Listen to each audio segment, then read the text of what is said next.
Hi, we're here at the round table and we're here to talk about Dunkirk. Nailed it.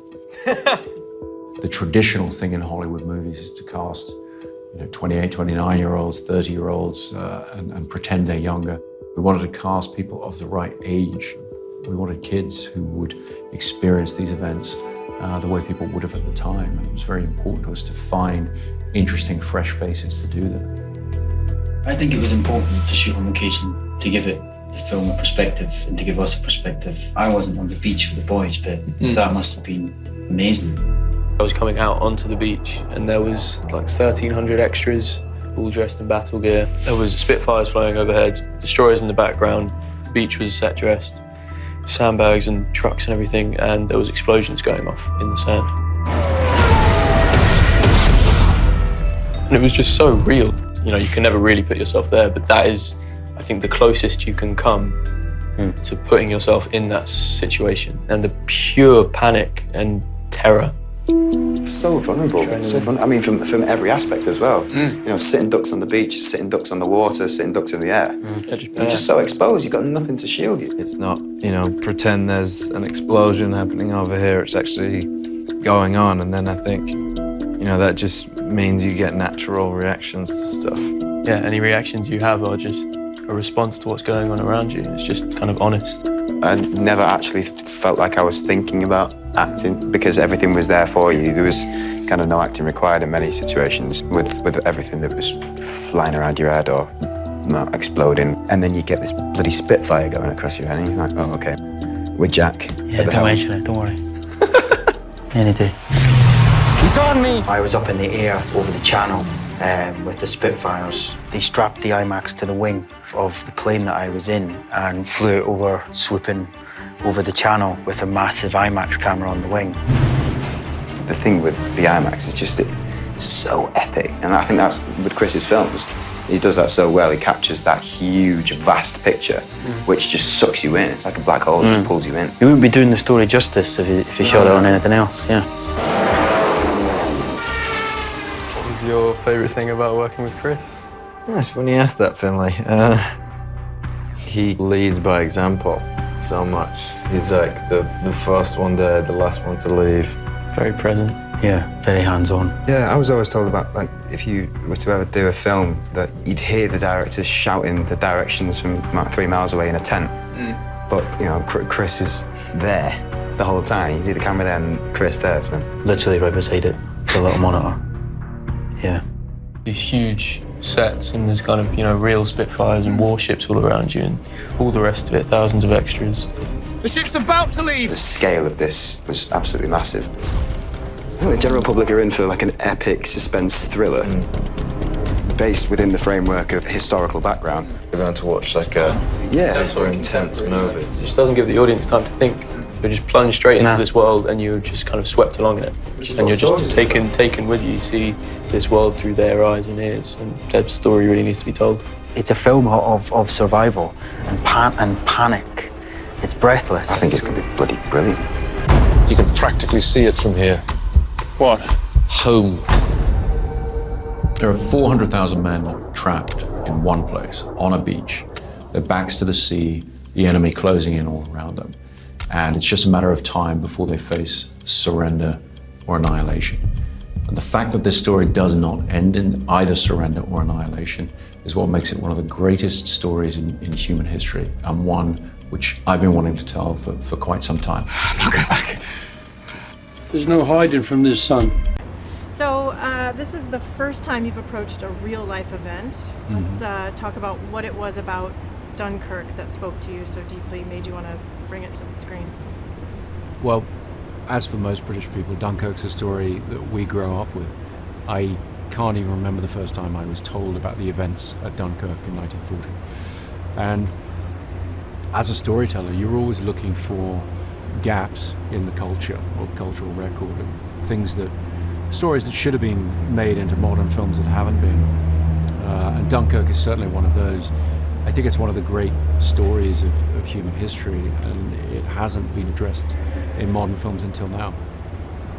Talk about how you weave together the timelines from the different perspectives of land, sea, and air. You're weaving together those timelines and yet creating a sense of urgency, a race against time in each one. I wanted to tell a story with an intense subjectivity.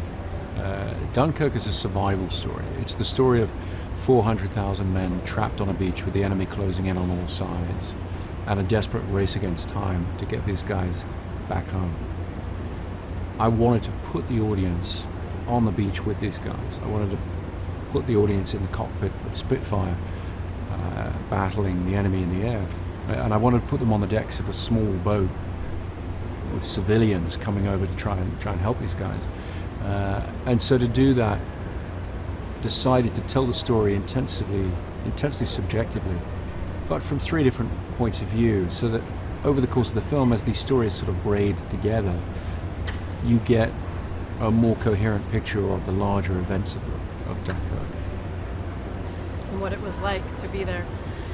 You've been vocal to that end about using real effects as opposed to CGI. Talk a little bit about that on Dunkirk and how that will affect the viewers. Well, what we try to do is do as much in camera as possible, do as much for real as we can.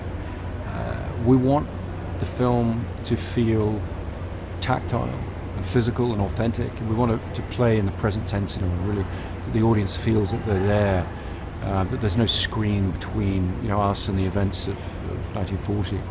And to do that, I felt very strongly that we shouldn't use too much visual effects, we shouldn't use too much in the way of computer-generated imagery, and so we really try to do as much in camera as possible by sourcing real planes from the era, real boats, and putting the actors into as close to the reality of the situation as we could safely do.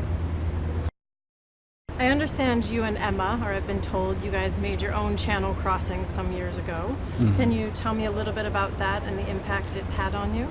Well, I made the crossing with Emma and a friend of ours who owned a small boat. We made the crossing to Dunkirk at about the same time of year that the evacuation had taken place. And it was far more difficult than any of us expected. The channel really did not cooperate. The seas were very rough. It took a very long time. It took, 19 hours to get over there. And so the arduous nature of that, and the difficulty of that, and the fear of that, and that's without people dropping bombs on us. That's without there being a war zone at the end of that journey. That experience really cemented for me an admiration for the people who took part in the real evacuation. That's very much a driving force of why I decided I wanted to make this film. It's amazing. And talk about what it was like to fly in an actual Spitfire. I just talked to Jack, who was saying how amazing it was to be there and have the pilot also running camera behind him, and the camera's right, the other Spitfire's right there. What was it like for you to ride in one in pre-production? Well, I had the opportunity to ride in a Spitfire in pre-production, and I got my director of photography and my production designer to do the same thing, because we knew the task of the film was to put the audience into that seat.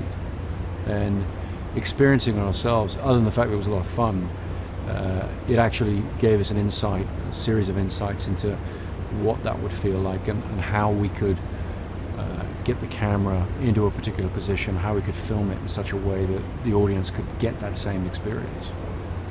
Now, it's amazing that you decided to go to Dunkirk and film, and you guys built the mole, or rebuilt the real mole. Tell me about that experience filming on the actual beach. I know you had a lot of challenging circumstances with weather. Well, filming in the real location seemed like the best way to get close to the truth of what the historical event was like. I mean, when you walk that beach, as we walked it a lot, you feel the history there and you feel the pull of the place. We had to rebuild sections of the mole, which is this long breakwater structure that extends out to the sea, and that men were essentially trapped on, waiting for boats to take them off. And that recreation of history, it poses a lot of logistical challenges, but ultimately, to be able to restage these events with respect to historical accuracy felt like an important part of what we were trying to do, and gave us a good basis for the making of the film. In talking to the actors, it seemed like it helped them as well. What does the spirit of Dunkirk mean to you? People in Britain talk about the Dunkirk spirit, and I think that the resonance of the story is different for different people, but its heart, I think, really, the story is one of communal heroism in the face of adversity. Unusually for a story of conflict, a story of war, it's not so much a story about individual heroics as it is about a communal effort and how, as a society, as a group of people, we can achieve so much more than we can individually. Turn it around! There's no hiding from this, son. We have a job to do. Knowing that this actually happened to people in real life makes it pretty intense. You're right there with those guys. You're right there with the kids. You ask yourself the question, what would I do? Films need to tell very essential stories, mythical stories, an essential kind of experience. Through the way that Chris has constructed the screenplay and is directing it, the audience gets a unique perspective that the participants don't have. The ship's about to leave! To see it on that big screen with a bunch of other people around them, they're going to have a really fantastic experience that they couldn't have anywhere else. For me, Dunkirk is the ultimate sort of life or death race against time. Every hour the enemy pushes closer. That's what the reality of the situation was, and so we've really tried to throw the audience into that with a degree of intensity, with a respect for history, but with a sense of entertainment, with a sense of the blockbuster. We want to give people a really intense ride as they go through it, really put people there and allow them to feel what that experience would have been like. What was it like to work with Christopher Nolan on your first feature film? Go for it, Harry. I personally thoroughly enjoyed myself. He's amazing. I've always been a massive fan of Chris's movies, and I think just getting to watch him work was felt like a big part of the whole experience. It was very surreal getting to watch him work every day, and it felt pretty amazing to be involved in the project, really, with him going. Yeah, no, similarly, I was a big fan. He's obviously got an amazing mind and is a genius. I think enough people will tell you that. But what I really liked is how he is on set. It means that he creates a very kind of close, kind of intimate vibe, even though you're surrounded by these huge scale sets and massive warships and Spitfires overhead. He's very present all the time, very hands-on. Yeah. Tell me a little bit about the characters that you play and how they meet and sort of team up for them. So I play Alex, who's just a young British soldier, and he's nice. I think when he meets Finn and Anarin's characters, he's kind of he feels like he's a little more experienced than them. He's a little kind of more edgy, but at the same time, he's obviously just as scared of dying as everyone else is. I think he starts out by kind of trying to help them a little bit, and then, he's, will kind of do anything to survive. So he's a little, maybe a little tougher in terms of what he thinks being at war is supposed to be. But I think by the end, it's just kind of instinctive camaraderie of, we're in a tight spot and we're on the same team, so we'll kind of do anything to get out of it. Yeah, I played Tommy, who's a young private, and he's clearly much less experienced than Harry's character. I think I'd also probably say he's probably a bit more compassionate, maybe because of his age and lack of experience, so he doesn't have quite the same mindset as Alex does. He's a bit less harsh, a bit more hopeful in some ways, but still with that drive to get home that all of the characters have, I think. Yeah, I think there's a good contrast between the two. Between all three of us, actually, between me, Harry, and Anarin, we're all very different in lots of ways, but all with the same objective. And how did you, if you did, physically prepare for the role? Did you do any special training, or? Yeah, well, I went out 2 weeks early to Dunkirk and trained with the stunts quite intensely for 2 weeks, and they just put me through my paces, really, just did kind of military style training. We didn't go to a boot camp or anything, but a lot of them are ex-military, so they had me doing weapons training and swimming in the sea and circuit training and a bit of boxing and all kinds of things like that, really. Just a lot of swimming while heavy, I think, was like the main kind of preparation. I think it was Swimming in trench coats. a lot of more wool, I'd say, than I've swam in before. To make a habit of But swimming yeah, I more. think it was good just to kind of, get an idea of how heavy you were going to be while, doing that stuff. And I think it definitely helped to just prepare you rather than going in the first day and being like, oh, this is quite heavy. But nothing too like crazy, but just some training stuff. And what was it like to work on the actual beach where the Dunkirk evacuation took place? I'd say it created an interesting mood kind of while we were filming. I think being in the place where it actually happened, it's every time you would break between shots, you could kind of tell everyone's like very aware of where they were standing, and I think it made it quite intense just in general. I feel like everyone was very aware of where they were and everything that happened there, and it's such an eerie beach. It's not like everyone who goes to visit it is going because so many people died there, and it's it has kind of a weird there's like an eeriness to it, so it made the dynamic of filming there interesting. Did it give you sort of a better understanding of what these soldiers went through? Yeah, definitely. I think Harry said Harry's bang on. It was sort of like a very sobering thing to go through, and kind of added something to the film and made us realise, I think, if you hadn't already before, how much respect and subtlety you had to treat this topic with, because they were real people. It was a terrible event, and it's not something to be taken lightly. You can't just go in and do an all guns blazing action movie. You've really got to treat it with the respect it deserves, I think. And I heard you had some really challenging days weather-wise out there on the mole. Tell me what that was like and how that sort of impacted your performance. Cold. Yeah, I think it was just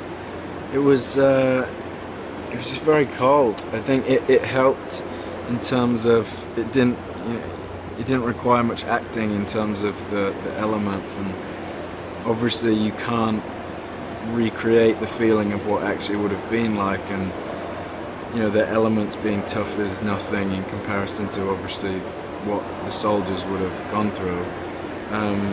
But yeah, I think it just made it this like visceral experience of kind of having elements hit you from everywhere, and just made it so much more real than being in a studio or something and doing it that way. Use it was the phrase thrown around a lot by Emma and Chris. It's pretty cold, isn't it? It's quite rainy. Yeah, use it. And I wouldn't have had it any other way. I think if it had been done any other way, if we'd been sitting in warm tents and going out to do one shot, it wouldn't have looked as good. I wouldn't have felt as proud of it. I think no problem with working hard and being cold and wet for something like this. It's a very important thing to be talked about. Had you known about the miracle of Dunkirk before this movie, or? Yeah, I think you touch on it at school, but it's not. I think it was so early on, and obviously not considered a victory. So I don't think people teach it as much as you would expect, and I think there was something that's so great about the movie is that it's such a massive piece of history and an important part of the war, and I think it's such an important part that isn't told that often, and I think it's a really good look into a piece of history that's often looked over.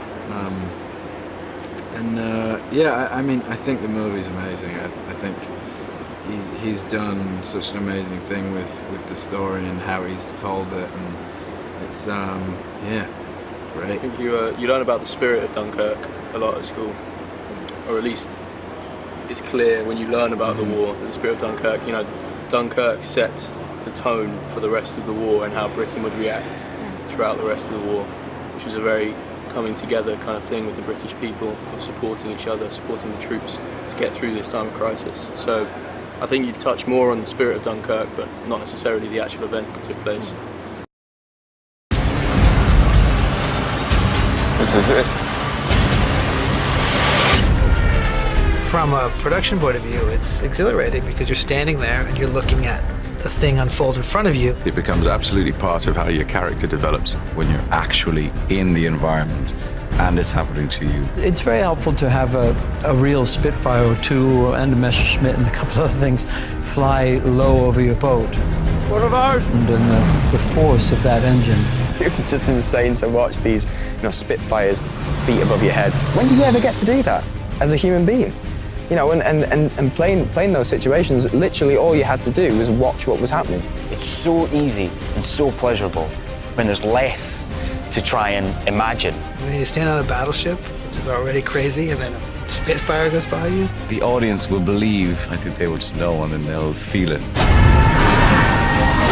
That's the reality that we want to give the audience so that they can feel that they're there. So let's just start by having each of you tell me a little bit about your character that you play. Okay, I'm George, and I play a young lad just from the town, the coast, who doesn't realise what's happening and is just basically going for the adventure, and it's a realisation as he heads towards it. And I play Mr. Dawson, who has a boat in a little town called Weymouth on the south coast of England. And like a lot of the men, when the call comes that they need boats to go across and bring men back from the beach, I go across with my son, and at the last moment my son's friend jumps on the boat as well, and we head off into the unknown. Great. I play Collins, who's an RAF pilot, and obviously involved in trying to keep as many people on the beach safe. Great. What was it like working with Christopher Nolan on this film? Yeah, Chris is, I've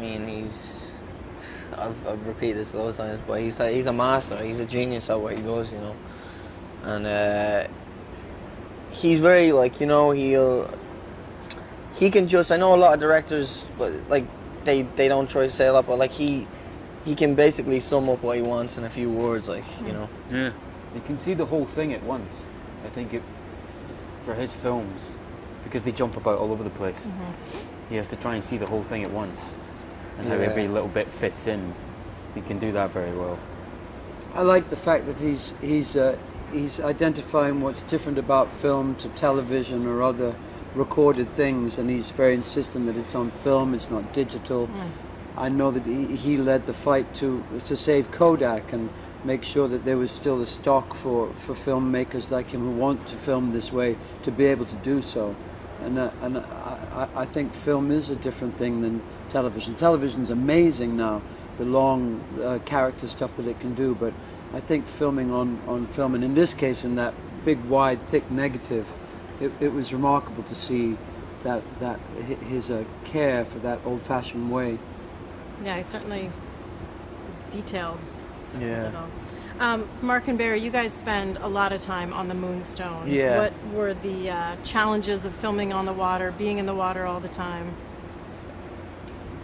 Not being allowed to jump in and have a swim. Yeah. On a hot day. Oh, it was so hot, wasn't it? And I swear there were Dutch mermaids swimming around in the water and stuff. Yeah. One challenge was it's not a big boat. It was a contained space, and we were out there from early in the morning till the evening with lunch on deck, which was pleasant.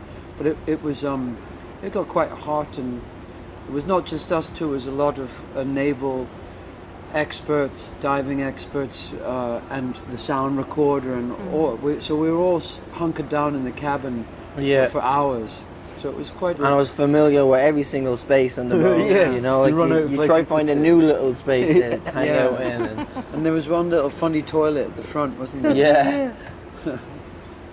That's great. And Jack, you play a Spitfire pilot. So did you get to take flight for your role, and what was that like? If so. Yeah, I really did. It was a couple of days that we just went up again and again with, I think it was 3 genuine Spitfires flying along next to us, and the pilot behind me, who was not only piloting the plane, but he was pressing the record on the camera, rolling the camera. He's the cameraman. He's probably shouldn't say that, but he was directing at one point as well. It was great. He was a very talented man, that guy. And we went up and down, You know, and it's amazing, just like the boats, it's actually amazing how long it took you to get to a certain spot. Like, you know, they're fast, those things, but I mean, when they get up to a certain height, it takes them quite a long time to actually get somewhere. So, no, it was fun. How near are the other planes? Are they quite near to you? When you... Like, ridiculously close. Like a matter of feet. It's And amazing. They turn at the like, same see each time, other. isn't it? You can That's see in so- each other's eyes. It's amazing. Really? It's amazing. Was it a little scary the first time? No, because I never get scared when you're with people that do that for a living. If someone tells me they've been doing it since they were that height, I never get scared. I always think, well, they know what they're doing. Yeah. And it was the same when we were splashing about in the water, you know. Some of the guys, like stunt guys, are like ex-special forces, and you think, well, if something goes wrong, I'm all right. Had you all known about the miracle of Dunkirk before this film? No. No. So tell me about learning about it and then, you know, coming to understand it and appreciate what happened there. Yeah, the biggest, like, one of the biggest things was the museum in Dunkirk, you know. I had, like, all the badges that were left there and the guns, the helmets. You seen letters, you seen parts of the planes, like, and to, like, just see them and then hear that in Dunkirk there's still probably active mines that you had to check, like, were they on the bed, and that's when it became really serious to me, because I'd no clue about this, like, you know. It wasn't something I remember doing in school, and so yeah. And Mark? I knew about it, but I didn't know the detail, and I called up the Imperial War Museum in London, and they had recordings of a lot of the people who had gone on the boats. They'd taken the care to go and interview them when they were older men, and there were these lovely 45-minute interviews with people talking about their memories of coming straight from being a bank clerk down to the Thames and then being taken somewhere else, and not really knowing what they were in for at all on these boats.